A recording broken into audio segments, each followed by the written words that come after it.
story. We have the story from the Washington Post. BlueAnon conspiracy theories flood social media after Trump rally shooting.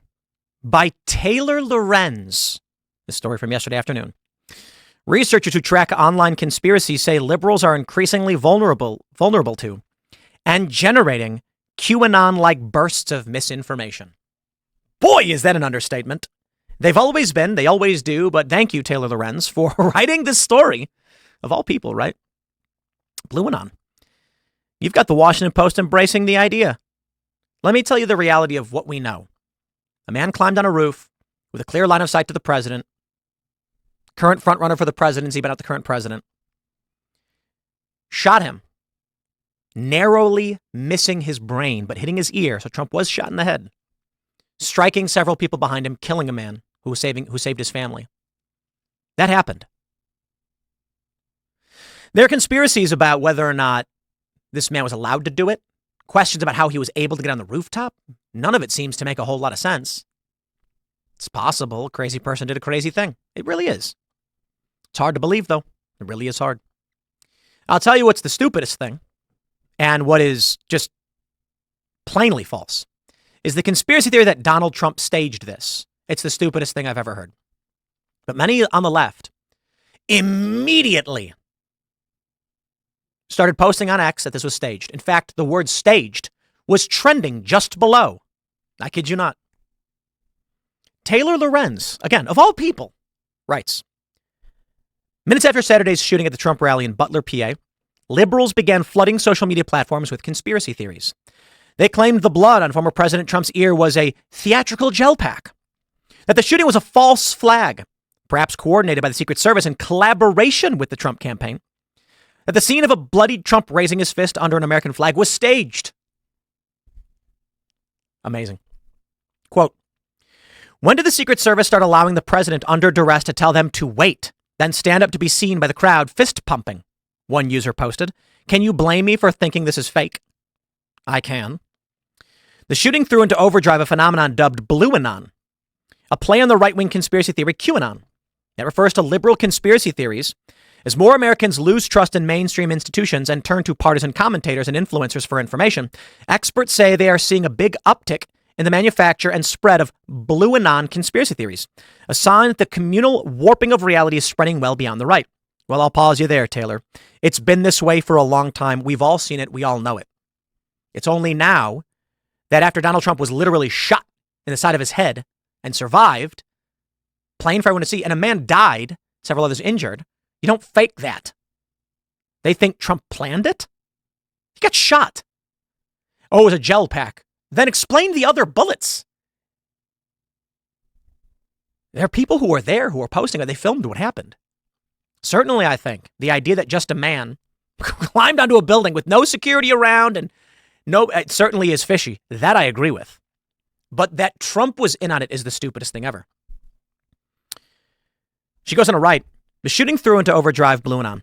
The good versus evil paradigm of QAnon has really taken hold of the anti-Trump movement, and you're seeing two sides that feel like they are fighting a battle between good and evil, said Mike Rothschild, author of The Storm is Upon Us, How QAnon Became a Movement, Cult, and Conspiracy Theory of Everything. It's coming from major leftist and liberal resistance influencers who believe that Trump is so devious that he'd fake his own assassination attempt in order to help his campaign. That theory was boosted by at least one influential Democrat, Dimitri Melhorn, a political advisor to Democratic donor Reid Hoffman, encouraged supporters in an email late Saturday to consider the possibility, quote, possibility which feels horrific and alien and absurd in America, but is quite common globally, that this shooting was encouraged and maybe even staged so Trump could get the photos and benefit from the backlash. He added, not one newspaper or opinion leader in America is willing to openly consider the possibility that Trump and Putin staged this on purpose. Ask the question, people. Putin? Holy crap, man. Holy crap. On Sunday, Melhorn apologized, saying he now regrets the email and that he drafted and sent it without consulting team members or allies. In a text to the Washington Post, Melhorn wrote, we must unite in condemnation of such violence in every instance without reservation. Any other topic is a distraction. No, come on. You're going to say, but Tim, you entertain a conspiracy theory that there was some official capacity here. Well, hold on. Me saying that I think like someone working security left their post and wanted this to happen at minimum is a far cry from saying Vladimir Putin and Donald Trump staged him getting shot in the ear and killing, and literally they killed, like, no, sorry, that's ridiculous. I'm saying that I don't think it is so easy for a random guy to put up a ladder, climb a building, bear crawl to the front while people are screaming a warning, and then get direct line of sight to the president without someone in an official capacity walking away or wanting something like that to happen. And I'm not saying it literally did happen. I am just saying ask questions. But my questions are not about a top-down. I don't believe that the highest levels of the FBI organized this. I don't believe that the Democrat Uniparty was organizing any of this stuff. I'm saying that it could just be as simple as one crazy person thinking they got to do this, right? But I do think there is a simple answer. Law enforcement encountered the guy on a rooftop. This has been reported, and he ran away. It doesn't explain a lot. And I find it hard to believe that every single security apparatus failed on this day. I really do. I just don't think that's logical. But I certainly don't think that Biden or Putin or Hillary or anybody I just, everybody wants to believe that, right? Possible. Like, is there a possibility of Putin and Trump? Sure. It's just stupid to entertain that stuff. Like, I think that we start from the simplest explanations. We try to form a hypothesis, and that is, I don't think the simple solution is a crazy guy just was able to get in a building because there is a major security failure here. I don't think it's so simple to say that security failed in every possible way here because it's too many coincidences. Every different layer of security breaking makes no sense. But the simplest starting point is that someone in an official capacity didn't assign someone properly, knew they were leaving holes, things like that, which still requires a crazy person to do a crazy thing. But again, man, I don't know. We'll read more. She writes, well, BlueAnon claims bear no resemblance to the most lurid elements of QAnon, which involve false allegations of Satan worship and pedophilia among liberal elites. You're going to have to elaborate on that one because those things do happen, but I'm wondering if you're allowed to say some of them are false. I'm not going to falter for that. But the question is, please elaborate because some of it is true. You know, like Epstein is literally like a real thing that happened. Y'all can't come out and scream Trump was cavorting with Epstein and then claim the Epstein thing's not real. They're going to say they do echo the QAnon theory that a secret deep state cabal is working to take down Trump. In BlueAnon world, shadowy forces, including the mainstream media, are working to destroy President Biden's candidacy and usher Trump back into power on November 5th. Carl Folk, a researcher studying authoritarianism and radicalization at Augsburg University in Minneapolis, said this more conspiratorial mindset has become more pronounced in liberal circles over the last 8 months. Initially coined by conservative social media users in 2021 to mock news coverage as overblown, such as investigation into Russia's interference in the 2016 election, the term BlueAnon has since been used by people across the political spectrum to describe particularly outlandish conspiracies and denialism from Biden supporters. The term took on a new meaning and prominence last month after Biden's disastrous performance during a primetime debate with Trump on CNN sparked a battle over Biden's fitness for office, including calls from many Democrats for the 81-year-old president to step aside. Now, I must stress, my friends, a lot of the posts now are saying it doesn't matter who the president, who the Democrat nominee is. Trump can't lose. There's a viral TikTok going around where it's this woman doing a bit where she's like, so, Donald Trump survived. And they're like, wow. It's like, and unfortunately, he looked really cool doing it. And then she's like, how does he look? It's like she's playing two roles, right? How do you look cool getting shot at? Well, and then she goes, it's not like he fell to the ground, then stood right back up with blood streaming down his face, raising his fist, screaming, USA, USA, USA to a crowd of thousands that joined in. Yeah, that's literally what he did. We're going to lose, aren't we? Yeah.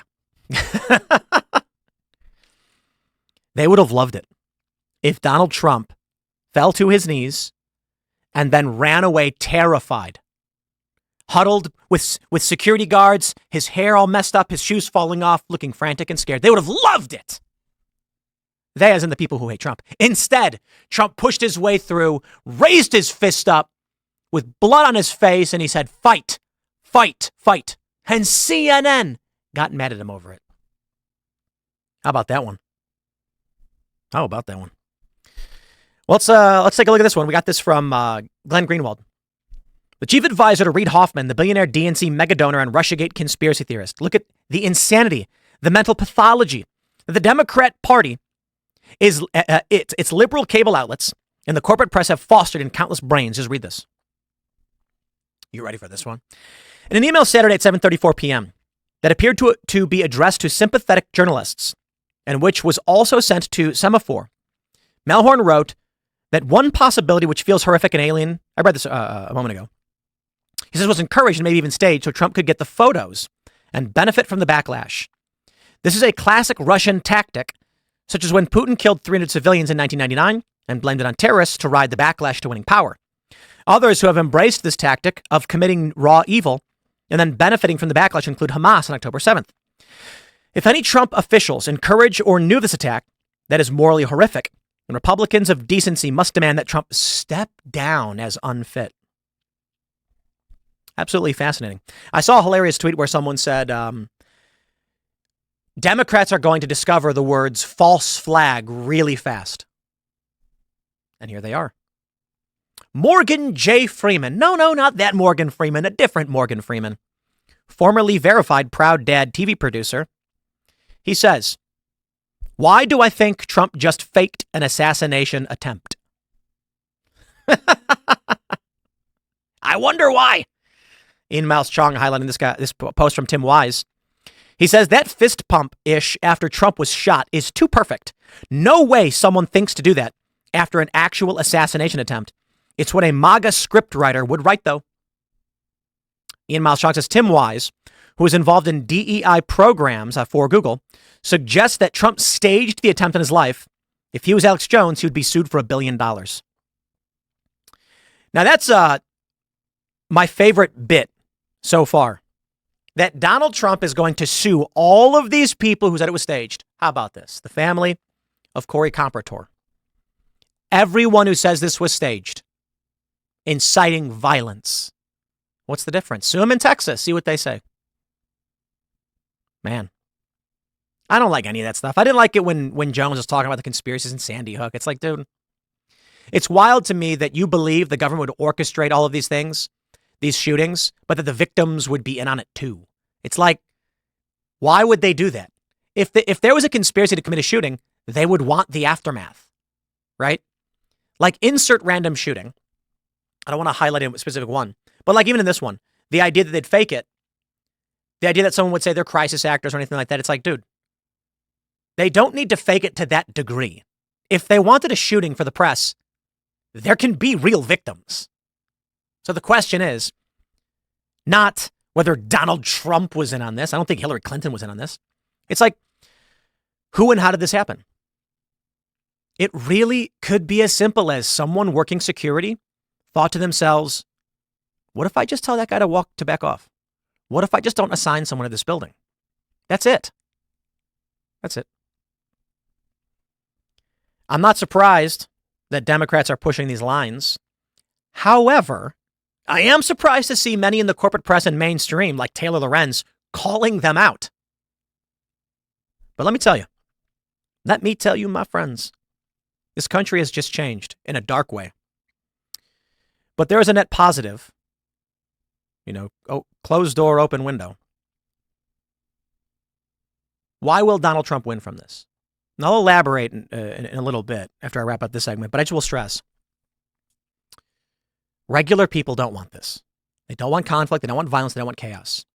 And in 2020, many of these people thought Donald Trump represented the chaos. Now it's plain to see Trump as a victim of it. And so if you want normalcy, you ain't getting it under Biden. Under Joe Biden, you're getting the assassination attempts of political leaders. That didn't happen under Donald Trump. As much as they tried to take him down, accuse him of being a Russian spy. So I'll wrap this one up there. My friends, smash that like button, subscribe to this channel, share the show with your friends. Follow me on X, at Timcast, and Instagram, at Timcast as well. I post a lot on X. A lot of breaking news when I can't be at the studio. So I recommend that you follow me there. I'll read some of your super chats now. We'll get some of your comments, so for those that are watching live, but again, subscribe to this channel, and then I've got more segments throughout the day. And again, we're live at 8 p.m. tonight with some guests from the RNC. So thanks for hanging out. If you're live, stay tuned. But for everyone else, next video will be coming up at, I believe it will be 6 p.m. Thanks for hanging out.